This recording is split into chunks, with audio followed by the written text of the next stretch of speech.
ତାପରେ ଅନ୍ୟମାନେ ଠିଆ ହେବେ। ସାର୍ ଦେଖନ୍ତୁ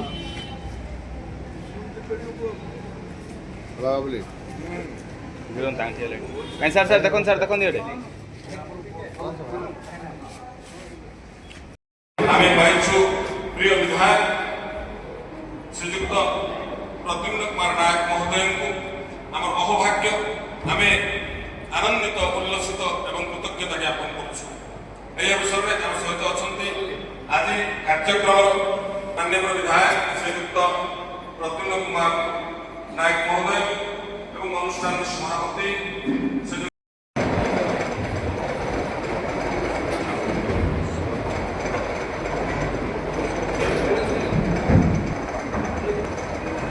এই অবসরে আমি আমার অহভাগ্য আমার প্রিয় বিধায়ক মহোদয় আমার এই ক্ষুদ্র কার্যক্রমକୁ মাননীয় বিধায়ক মহোদয়ଙ୍କୁ ସମର୍ଥ କରୁଥିବା ଆମ ଅନୁଷ୍ଠାନର ଶିଳ୍ପୀମାନେ। ଆନନ୍ଦ ସଙ୍ଗୀତାୟନ ନିଜ ପାଣି ପାଣି ପାଣି ସାର୍ ଆନନ୍ଦ ସଙ୍ଗୀତାୟନ ନିଜ ପାଣି ପାଣି ପାଣି ସାର୍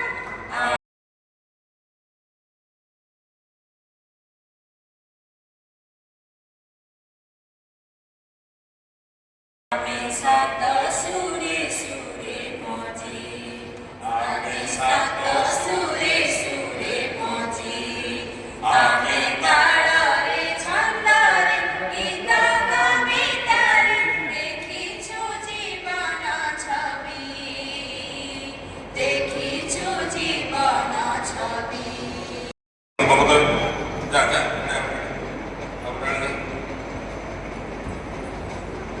एकदम सम्मान देउछन्ति सांसद प्रतिनिधि उपसभापति श्री नारायण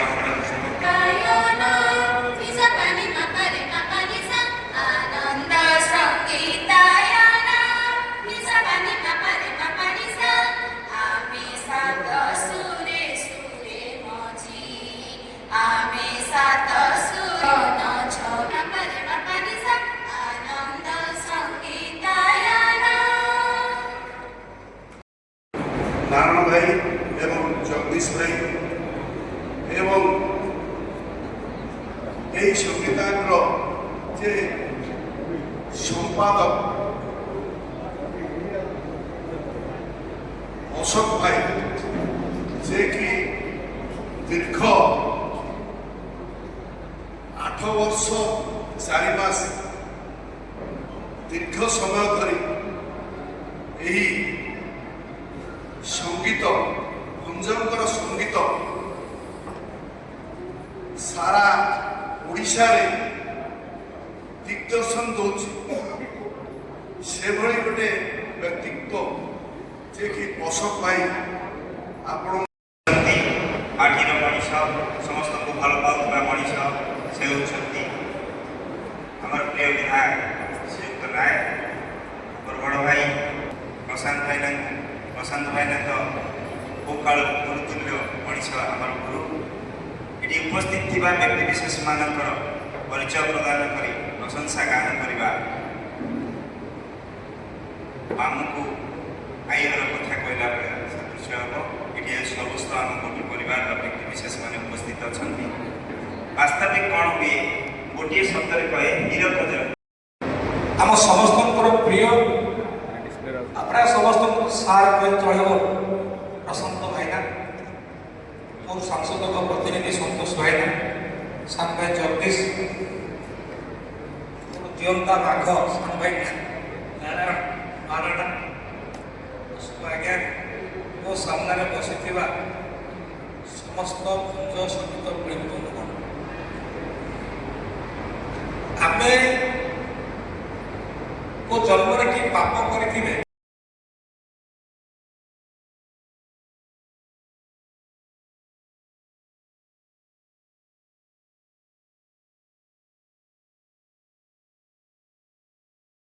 ଦିଆଯାଇଛି। ମୁଁ ଆଶା କରୁଛି 2027 ପୂର୍ବରୁ ସିଏ ବି ସଫଳ ହେଇଯିବ। ଆମେ ଯେଉଁଦିନ ଯାତ୍ରା କମିଟି ମିଟିଂ ବସିଥିଲୁ, ମିଟିଂ ସରିଲା ପରେ ମୁଁ ମୋର ଉପଜିଲ୍ଲାପାଳ ମୋର ତହସିଲଦାରଙ୍କୁ ଡାକି ମୋର ଗୁପ୍ତ ବୈଠକ ଆଲୋଚନା କରିଥିଲି। ସେ ଭିତରେ ମୁଖ୍ୟ ଥିଲା ବୁଲାଟରେ ଆମକୁ 2 ଏକର ଜାଗା ବ୍ୟବସ୍ଥା କର। ଯେହେତୁ ଏତେ ଗୁଡ଼ାଏ ଟଙ୍କା ଆସିବ, ଜାଗା ଯଦି ନଥିବ ଆମେ ପଛେ ଅସୁବିଧାରେ ପଡ଼ିଯିବୁ। ତେଣୁ ଆମେ ଆମ ଅଞ୍ଚଳର ବହୁ ପ୍ରତିଭାବାନ ବ୍ୟକ୍ତି, ଭଞ୍ଜ ସାହିତ୍ୟ ଉପରେ ଆଗ୍ରହ ଅଛି, କିନ୍ତୁ ଆଗକୁ ଯିବାର ସୁଯୋଗ ପାଉନାହାନ୍ତି। ସେଥିପାଇଁ ଆପଣମାନଙ୍କୁ ଅନୁରୋଧ କରୁଛି, ଆପଣମାନେ ସୁଯୋଗ ପାଇଁ ହାତ ଛଡ଼ା କରନ୍ତୁନି କେବେ। ଧନ୍ୟବାଦ ଦେଉଛି ଏ ଅନୁଷ୍ଠାନଟାକୁ ଦୀର୍ଘ 10 ବର୍ଷ କାଳ ଆପଣ ଜୀବିତ ରଖିଛନ୍ତି। କାରଣ ଏତେ ସୁନ୍ଦର କାର୍ଯ୍ୟକ୍ରମ ଉପେନ୍ଦ୍ର ଭଞ୍ଜଙ୍କର କାବ୍ୟ କବିତାକୁ ଯଦି ଯେତେ ବଡ଼ ମିଟିଂରେ ମଧ୍ୟ ପଢ଼ାଯାଏ, ଲୋକଙ୍କର ନିଶ୍ୱାସ ପ୍ରଶ୍ୱାସ ବି ନେବାଟା ବନ୍ଦ ହେଇଯିବ। କିନ୍ତୁ ସୁନ୍ଦର ଗୀତ ଅଛି, କିନ୍ତୁ ଆମେ ବହୁତ ପଛରେ ପଡ଼ିଯାଇଛି। ଧନ୍ୟବାଦ ଦେଉଛି, ମୋର ଟିକେ ସମୟ ହେଇଯିବ, ମୁଁ ମଧ୍ୟ ତାର ମାନଚିତ୍ର ବଦଳେଇ ଦେଉଛି। ଧନ୍ୟବାଦ। ସହଧର୍ମଣୀ କେବେ କହିଦିଏ କହିଲେ ତମ କବିତା ବଡ ଭଲ, ଆଉ ସ୍ୱୀକୃତିର ଆବଶ୍ୟକତା ନାହିଁ। ତେଣୁ ସେଦିନ ଆଜିର ମାନ୍ୟବର ବିଧାୟକ, ସେଦିନର ଯୁବ ନେତୃତ୍ୱ ମାନନୀୟ ବିଧାୟକ ମହୋଦୟ ମତେ କହିଲେ, ଯେମିତି ମୁଁ ବସିଛି ଗୀତ ଗାଉ, ଆମେ 4ଟା ଗୀତ ଗାଇବୁ, ଭାଗ୍ୟକୁ ବିଜୁଳି କଟିଗଲା ଏବଂ କାର୍ଯ୍ୟକ୍ରମ ବନ୍ଦ ହେଲା। ଆମେ ଖାଇବାକୁ ମୋର ଏଇ ସେଠି ମାନେ ସ୍ମିତା ବୋଲେ ଏ ଲୋକ ଦେଖିଏ ସେମାନେ ଜାଣନ୍ତି, ମୁଁ ଏ ଲୋକଟି ଆଗାମୀ ଦିନର ବିଧାୟକ ଭଞ୍ଜନର ନିର୍ବାଚନ ମନେ ରଖନ୍ତୁ। ଯୋଉଦିନ ଆମ ଅନୁଷ୍ଠାନକୁ ବିଧାୟକ ଆସିବେ ସେଦିନ ମୁଁ ତେଣୁ ଭଲ ପାଇବା ନିରୁତା ସମସ୍ତେ ପଳେଇଲେ। ଡକ୍ଟର ପ୍ରଦୀପ ପଟ୍ଟନାୟକ ପଳେଇଲେ ଭଞ୍ଜ ଗବେଷକ, ମୁଁ ନାଁ ନେବାକୁ ବାଧ୍ୟ ହଉଛି। ମୁଁ ସେଠି କ୍ଷୋଭ ପ୍ରକାଶ କଲି ଯେ ଭଞ୍ଜକୁ ନେଇ ଯେଉଁମାନେ ଗବେଷଣା କରୁଛନ୍ତି, ପରିଚାଳନା କରୁଛନ୍ତି, ସେମାନଙ୍କର ସଙ୍ଗୀତ ଶୁଣିବା ପାଇଁ ଦରକାର ନାହିଁ। ଦୁଃଖର କଥା, ଏଟା ବଡ଼ ମନର କଥା। ମାନ୍ୟବର ବିଧାୟକ କହିଲେ, ଅଶୋକ ଭାଇ ମୁଁ ବସିବି ଶୁଣିବି ତମେ ଗୀତ ଗାଅ ଯେ। ଆଜି ମୁଁ ମନେ ପକେଇଦେଲି ମାନ୍ୟବର ବିଧାୟକ କହିଲି, ଆଉ ମୋର ଗୋଟେ ନିବେଦନ ରହିବ, ମୁଁ ଦାବି କରୁନାହିଁ, ଆଦৌ ନିବେଦନ ରହିବ, ଭଞ୍ଜନଗର କଳାକାରମାନଙ୍କ ପାଇଁ ମୁକ୍ତ ଆକାଶ ରଙ୍ଗମଞ୍ଚଟିଏ ଛୋଟିଆଟେ ଆମେ 8-10 ଜଣ ବସି ଭଞ୍ଜ ସଙ୍ଗୀତ ଗାଇବୁ, ତାର ବ୍ୟବସ୍ଥା ମାନ୍ୟବର ବିଧାୟକ କରିଦେଲେ। ଧନ୍ୟବାଦ।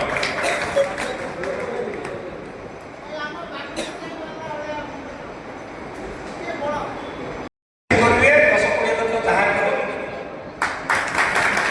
ପଇସାର ଅସୁବିଧା ନାହିଁ। ସମସ୍ୟା ହେଉଛି jacket.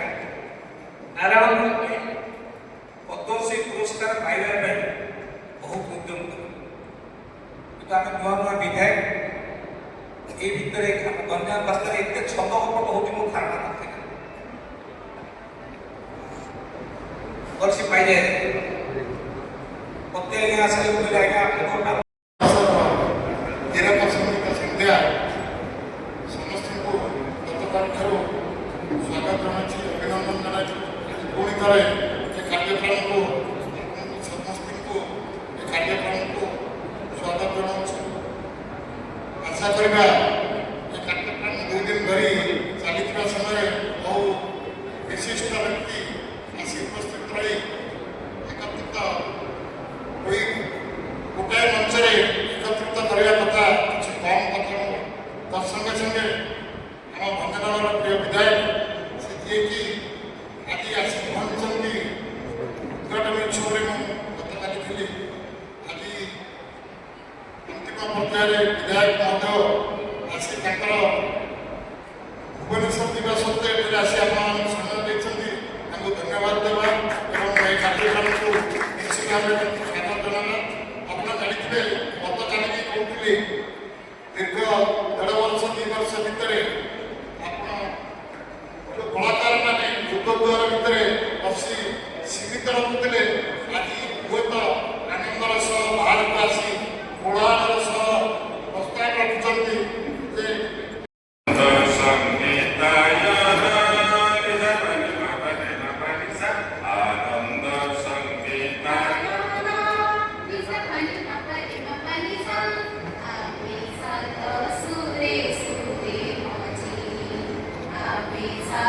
Sutre, Sutre, Moji, Amrita.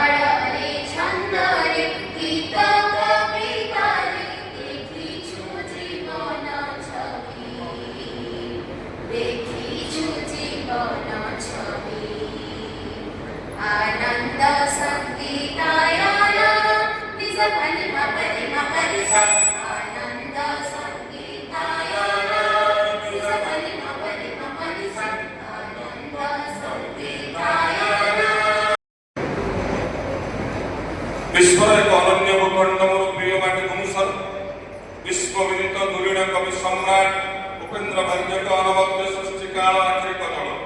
ସେ ଓଡ଼ିଶା ମାଟିର ମହାକବି। କବି ଉପେନ୍ଦ୍ରଙ୍କ ଅମଳିନ ସୃଷ୍ଟିର ଭାବପୂର୍ଣ୍ଣ ଆଲେଖ୍ୟର ଅନେକ ପରିଭାଷା ଯେ ସଙ୍ଗୀତ ସମ୍ରାଟ। ଉପେନ୍ଦ୍ର ଭଞ୍ଜଙ୍କ ସାବଳୀଳ ସଙ୍ଗୀତ ମାଧୁର୍ଯ୍ୟକୁ ନେଇ ଦିନେ ପଣ୍ଡିତ ଗୋପବନ୍ଧୁ ଦାସ ମୁକ୍ତ କଣ୍ଠରେ ଗାଇଥିଲେ, ଗାଏ କୁମ୍ଭ ଗୀତ ସଭାରେ ପଣ୍ଡିତ। ସେ କାଳରେ ଭଞ୍ଜ ସଙ୍ଗୀତକୁ ଅଧିକ ଗଣମୁଖୀ କରିବା ଲାଗି ଭଞ୍ଜନଗର ଡିଫେନ୍ସ କଲୋନୀର ସଙ୍ଗୀତ ପରିବେଷଣ କରିଆସୁଛନ୍ତି। ଅନୁଷ୍ଠାନରେ ସାତ ଉଦ୍ୟମ ନିଶ୍ଚିତ ଭାବରେ ପ୍ରଶଂସନୀୟ। ଅତ୍ୟନ୍ତ ଆନନ୍ଦର ବିଷୟ, ଆନନ୍ଦ ସଙ୍ଗୀତାୟନ ଅନୁଷ୍ଠାନ ଆସନ୍ତା 28/29/2024 ତାରିଖରେ ତାର ସଙ୍ଗୀତ ସନ୍ଧ୍ୟାର ହୀରକ ଜୟନ୍ତୀ ପାଳନ କରିବାକୁ ଅଛି। ଏହି ମହୋତ୍ସବର ଶୁଭକାମନା ସହ ଅନୁଷ୍ଠାନର ଦୀର୍ଘ କାମନା।